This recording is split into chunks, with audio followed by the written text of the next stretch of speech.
ആയിരിക്കും. പലപ്പോഴും നമ്മുടെ മരണം എങ്ങനെയാണ് എപ്രകാരമാണെന്നൊക്കെ ചിന്തിച്ചാലും അതിനപ്പുറമായി അതേ നാം മരണത്തിലേക്ക് പുഞ്ചിരിയോടെ കടന്നു കയറുവാൻ ആർക്ക് കഴിയുമെന്ന് ചോദിച്ചാൽ മരണത്തിനപ്പുറമായ ഒരു ജീവിതമുണ്ടെന്ന് പ്രത്യാശയുള്ളവർക്ക് മാത്രമേ ആ മരണത്തെ പുഞ്ചിരിയോട് സ്വാഗതം ചെയ്യുവാൻ കഴിയുള്ളൂ.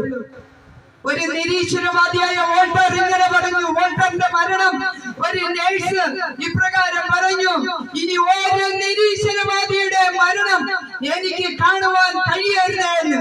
എന്തുകൊണ്ടാണെന്ന് വെച്ചാൽ ആ നിരീശ്വരവാദിയുടെ മരണം ഭയാനകമായിരുന്നു.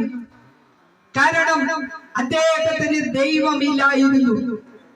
നാം ഈ ലോകത്തിൽ ജീവിക്കുമ്പോ രാവിലെ മുതല് ജീവിച്ച് അധ്വാനിച്ച കിട്ടൊക്കെ എങ്ങനെയെങ്കിലും കഴിയാം.